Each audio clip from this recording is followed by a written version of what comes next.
सुमित्रा नंदन लक्ष्मण अंगद को रामदूत के रूप में रावण से वार्ता करने के लिए भेजे जाने से आशंकित थे। वो जानते थे कि रावण क्रोध में आकर कुछ भी कर सकता है, इसलिए उन्हें विश्वास नहीं था कि युवराज अंगद ये काम ठीक से कर भी सकेंगे। तब श्री राम ने उनकी आशंका दूर करने के लिए अंगद के पिता बाली द्वारा रावण के परास्त होने की पूरी घटना बताई। रावण परम शक्तिवान था। उसने सुग्रीव को बाली समझकर उठाकर भूमि पर पटक दिया था। तुम जो भी हो, एक सत्य जान लो, भ्राता बाली संसार के किसी प्राणी से नहीं डरते। इस समय वो समुद्र तट पर पूजन करने गए हैं।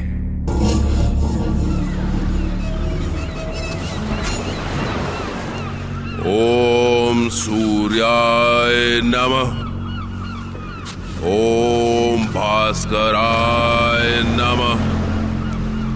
ओम सूर्याय नमः। ओम भास्कराय नमः। ओम युद्धम देहि नमः।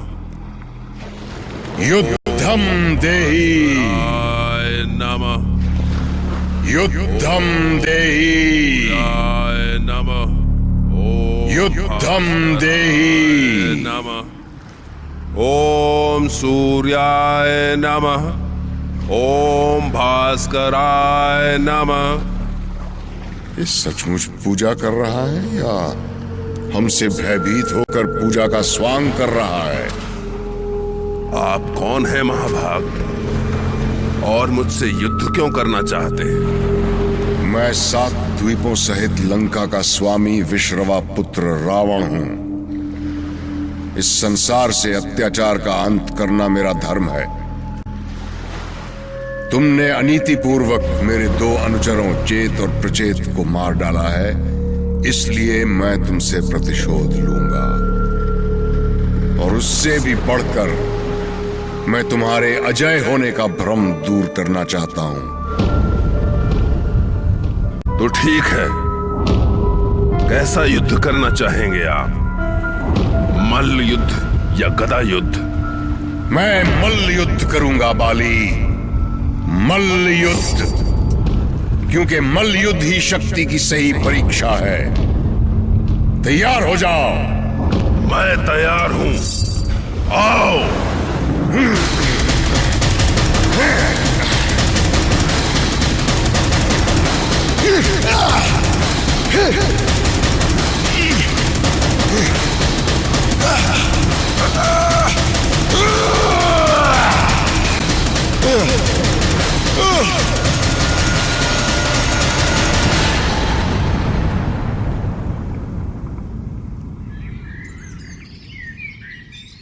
रावण और बाली बहुत देर तक समुद्र की रेत पर मल्ल युद्ध करते रहे। दोनों कुश्ती के दांव पेच में एक दूसरे से बढ़कर थे।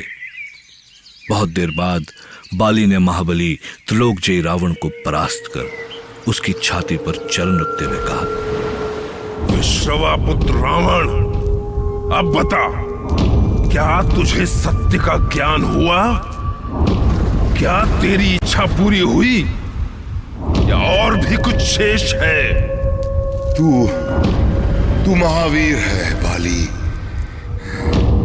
आज लंकेश रावण जीवन में पहली बार तेरे जैसे अद्भुत योद्धा से पराजित हुआ है। तेरी गति वायु के समान है और शक्ति पर्वत जैसी। मैं लंकेश तेरा अभिनंदन करता हूं। ठीक है, मैं तुझे मुक्त करता हूं। अब चलो राजमहल चलो। युद्ध करते हुए तुम थक गए होगे, थोड़ा विश्राम कर लो।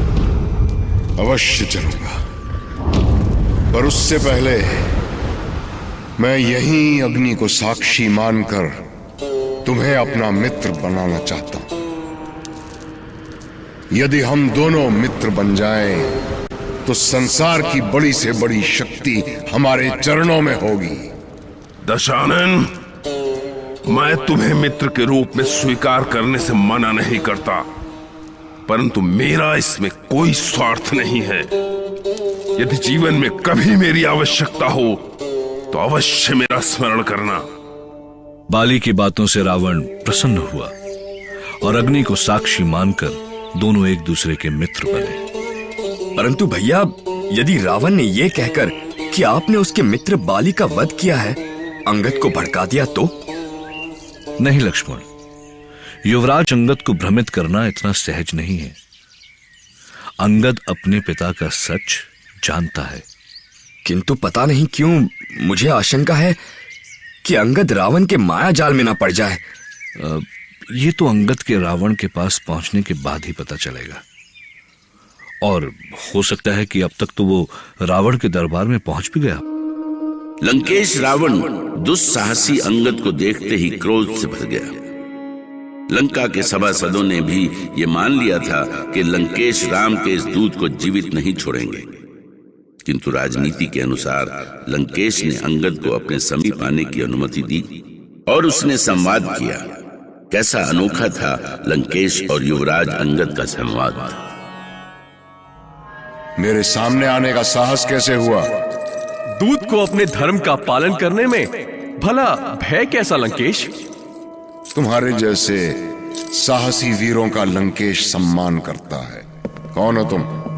मेरा नाम अंगद है और मैं किष्किंधा के राजा बाली का पुत्र हूं।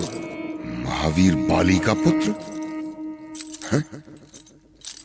आश्चर्य, घोर आश्चर्य। इतना आश्चर्य ना करें महाराज, अभी मैं जो कहने आया हूं वो ध्यान से सुने। कहो, क्या कहना चाहते हो? श्री राम की ओर से आपके लिए प्रस्ताव है कि आप देवी सीता को वापस करके अपनी लंका के विध्वंस को बचा लें। असंभव। हाँ, फिर तो मैं कुछ नहीं कर सकता। आप अपने इस राजमहल से बाहर निकलें और युद्ध करें। जाओ उस वनवासी को संदेश दे दो कि हम युद्ध करने के लिए तैयार हैं। सीता अब यहां से नहीं जा सकती। तेरे राम ने जो भूल की है उसका यही दंड है। भूल तो आप कर रहे हैं लंकेश। ये जो आप मान बैठे हैं कि आप माता सीता को नहीं लौटाएंगे। इतने छोटे मुंह वाले इतनी बड़ी बातें नहीं करते अंगद। तुम भूल रहे हो कि जिस राम के तुम दूत बनकर आए हो वो हमारे मित्र और तुम्हारे पिता बाली का हानता है। बाली का वध किया है उसने। उस संबंध में आपको सोचने की कोई आवश्यकता नहीं है लंकेश। मैं अपना हित अहित स्वयं सोच सकता हूं। तुम्हारी मति मारी गई है। तुम उचित अनुचित का विचार भी नहीं कर सकते। मेरे विवेक पर उंगली मत उठाइए लंकापति। श्री राम ने जो किया उसका सत्य मैं जानता हूं और उसका भी सत्य जानता हूं जो मेरे पिता के साथ आपने किया था। हमने अग्नि को साक्षी मानकर बाली के साथ मित्रता की थी। हमने किसी भी संकट में एक दूसरे की सहायता का वचन दिया था। ये आपका स्वार्थ था। मेरे पिता को मित्र बनाकर पूरे संसार को अपनी मुट्ठी में करना चाहते थे। बस करो बाली पुत्र, बस करो। तुम त्रिलोक जयी रावण की सभा में खड़े हो। देवराज इंद्र तक मेरे भय से कांपता है और तुम्हारी उस राम में इतनी आस्था है जो मेरे साधारण से सैनिक का भी सामना नहीं कर सकता। किस भ्रम में है आप लंकापति? मैं उनका एक तुच्छ सेवक हूं और मैं आपकी इस भरी सभा को चुनौती देता हूं कि यदि कोई महावीर है तो मुझे पराजित करना तो दूर, केवल भूमि से मेरा एक पैर भर हटा दे। बालकों के समान चुनौती देकर स्वयं हंसी का पात्र मत बनो बाली पुत्र। ये तो तभी पता चलेगा जब आपका कोई महायोद्धा मेरा पैर धरती से हटा देगा। अंगद की ललकार सुनकर रावण के कई वीर योद्धा उठ खड़े हुए। सबने अपने बल का जी भर प्रयोग किया, लेकिन अंगद का पैर हटाने की बात तो दूर, कोई उसे हिला तक नहीं सकता। अपने योद्धाओं का ऐसा अपमान देखकर रावण को घोर आश्चर्य हुआ। वो अंगद की शक्ति का रहस्य जानने के लिए स्वयं सिंहासन से उठा। लेकिन जैसे ही वो अंगद की ओर बढ़ा, अंगद ने अपना पैर पीछे खींच लिया। नहीं लंकेश, नहीं। यदि आपको पैर ही छूने हैं तो श्री राम के पैर छूइए, वही आपका कल्याण करेंगे। मेरे पैरों पर झुकने से क्या लाभ? तू अपने राम का संदेश लेकर आया था बाली पुत्र। संदेश देकर तूने अपना कार्य पूरा किया।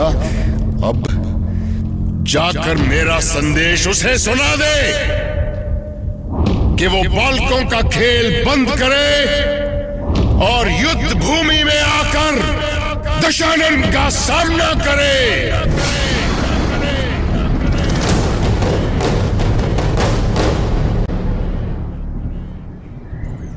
पवन कुमार, पता नहीं युवराज अंगद अभी तक लौटकर क्यों नहीं आए।